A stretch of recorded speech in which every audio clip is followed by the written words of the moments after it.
l'équipe, j'espère que vous allez bien. Aujourd'hui on se retrouve pour aborder l'actualité des dernières rumeurs de transfert. Vous l'avez trouvé comment la technique d'Hakimi et Mbappé pour passer incognito dans les rues de New York? Moi je la valide fort. Plus sérieusement, pendant que certains sont laissés au repos, d'autres font leur retour à la réalité comme Messi qui a retrouvé le camp des loges. Il va préparer les prochaines étapes importantes pour le PSG en plus de la prolongation. On va en parler aujourd'hui et au passage, puisqu'on est dans le thème, je suis tombé sur quelques papiers intéressants de la presse anglaise au sujet du mercato hivernal, que ce soit avec les pires et meilleurs transferts ou encore avec les plus gros transferts de tous les temps au mois de janvier en Première Ligue. Van Dijk est toujours en tête, enfin bref. Les amis, je compte sur vous pour lâcher votre meilleur pouce bleu comme vous l'avez fait sur le précédent épisode, c'était le premier qui lançait les hostilités, alors merci vraiment de ceux qui le font. Et tant qu'à faire, puisque les championnats s'enchaînent, si vous voulez placer un ou plusieurs pronos, n'hésitez pas à vous rendre sur BetClick. Je rappelle que vous avez jusqu'à 100 € remboursés sur le premier pari avec le code LEXCITY, remboursé en crédit non retirable s'il est perdant. Inutile d'encore rappeler qu'il faut être majeur et faites très attention aux risques.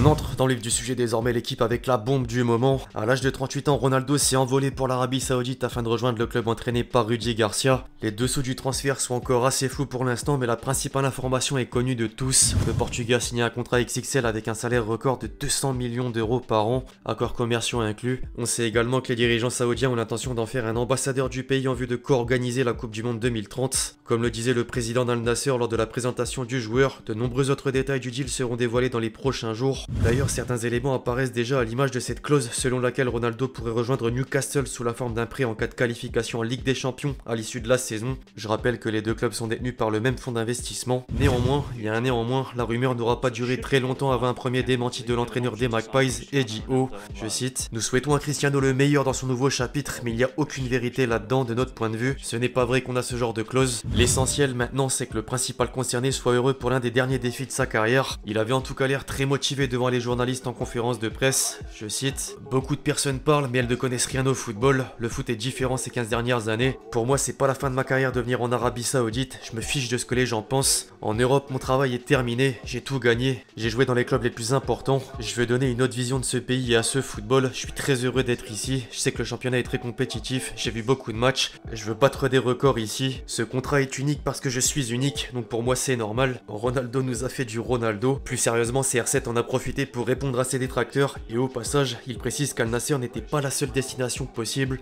Je cite: « Je peux le dire maintenant, mais j'avais plusieurs opportunités. Beaucoup de clubs en Europe, au Brésil, en Australie, aux USA, au Portugal, beaucoup de clubs ont essayé de me faire signer, mais j'ai donné ma parole à ce club. » À noter que son choix a des conséquences autour de lui parce que le divorce avec Jorge Mendes est consommé. Effectivement, à en croire le média portugais Publico, l'interview choc de Ronaldo en novembre dernier était de trop pour le célèbre agent qui a mis fin à leur relation. Du coup, Ricardo Regoufé, je sais pas vraiment comment on prononce, l'assistant personnel de la star, prend le relais. Il a déjà joué un rôle majeur pour négocier la signature en Arabie Saoudite et a même empoché une belle commission de 30 millions d'euros. Elle est belle franchement. Comment évoquer Ronaldo sans enchaîner sur Messi? Impossible. L'Argentin vient juste de retrouver le camp des loges après le sacre avec l'Albi Céleste et une période riche en émotions pour préparer les prochaines échéances. En dehors de l'aspect sportif, la prolongation de l'homme au 7 ballons d'or approche car il a récemment donné son feu vert pour continuer l'aventure dans la capitale française. En parlant de prolongation, le PSG discute aussi avec certains joueurs afin d'étendre leur bail. Après Verratti reconduit pour 2 saisons supplémentaires, le prochain nom sur la liste n'est autre que Marquinhos. Le capitaine déclarait que les négociations avancent suite à la défaite du côté de Lens. Concernant le partenaire en défense, Sergio Ramos,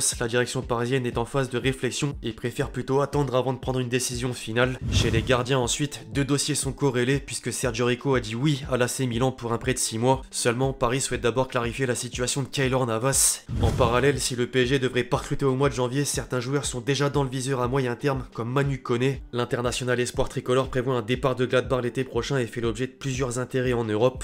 Par contre, dans l'immédiat, le Borussia pourrait perdre Marcus Thuram. Le magazine Bild rapporte que le vice-champion du monde aurait 4 destinations de rêve pour la suite de sa carrière, pour le PSG, le Bayern, Manchester United et l'Inter Milan. Les Nerazzurri ont d'ailleurs formulé une première offre de contrat à l'attaquant. Pour faire une continuité du tour de la Ligue 1, les amis, on se dirige à Marseille. L'OM a enfin trouvé un accord pour Gerson. Le Brésilien effectue officiellement son retour à Flamengo contre un chèque proche de 20 millions d'euros. Les dirigeants marseillais ont également décidé de prêter le jeune défenseur de 19 ans Isaac Touré à Auxerre. Dans l'autre sens, peu d'informations circulent, hormis la piste Malinowski qui serait toujours d'actualité même si l'Atalanta réclame un transfert sec et non un prêt. Puis l'une des révélations du mondial 2022, Asdin Ounahi. Le boss du SCO d'Angers, Saïd Chaban, a à moitié avoué la sollicitation au micro de Prime Video. Je cite: « Il y a de telles sollicitations pour Asdin Ounahi, on aura du mal à dire non. De même pour lui, l'idéal serait de bien le vendre et de se le faire prêter pour le reste de la saison. On a 2 clubs français sur lui. Pablo Longoria a en plus l'intention l'intention de réinjecter l'argent du transfert de Gerson. Affaire à suivre, affaire à suivre. Du côté de l'Olympique Lyonnais, à présent, la politique de retour d'anciens se confirme une fois de plus car Lovren a débarqué en provenance du Zénith Saint-Pétersbourg. Au rayon des ventes, Oussem Aouar pourrait rebondir en Espagne. D'après Relevo, le Betis Séville lui propose un contrat de 5 ans avec un salaire de 2,5 millions d'euros par an et une prime à la signature de 5 millions. A noter que le milieu de terrain figure aussi dans les tablettes de gros clubs de Serie A et priorise justement l'AC Milan. La Juventus de son côté a coché le nom de McAllister. La Gazzetta dello Sport estime qu'il plaît beaucoup à Allegri. D'ailleurs, les Argentins sont nombreux à intéresser sur la scène européenne et certains trouvent preneur à l'image de Geronimo Rulli, le portier de Villarreal qui est proche de s'engager avec l'Ajax. Un autre gardien s'apprête à changer d'air. Le Bayern vient de trouver un accord verbal avec Jan Sommer pour pallier la longue absence sur blessure de Manuel Neuer.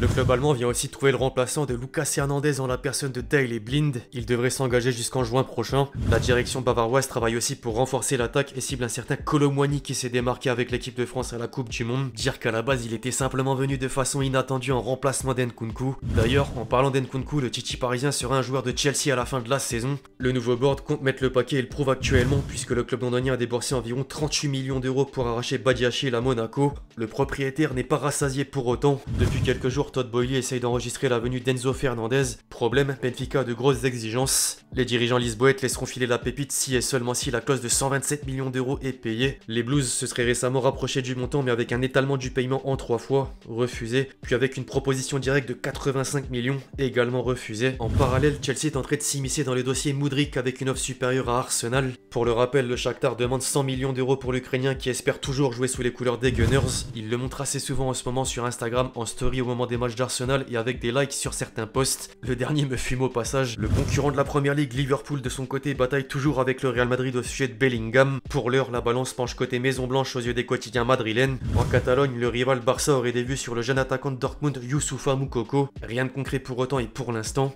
Puis c'est officiel, l'ancien grand buteur barcelonais Luis Suarez a choisi de rester sur le continent sud-américain pour signer à Grêmio au Brésil. Il est d'ailleurs suivi par un certain Fabio en provenance du FC Nantes. L'OGC Nice reprête Kasper Dolberg pour la deuxième partie de saison mais à Hoffenheim. Loïc Badé est prêté par Rennes au FC Séville après une disette sans jouer une seule minute à Nottingham Forest. À la recherche d'un entraîneur depuis le licenciement de Der Zakarian, Brest a officialisé la nomination d'Eric Roy. Au rang des coachs, justement, l'ancien lyonnais Silvino se relance sur le banc de la sélection albanaise. Enfin, Monsieur Di Matteo, vainqueur de la Ligue des Champions avec Chelsea, reprend du service en Corée du Sud pour occuper la fonction de directeur technique du Jeonbuk FC.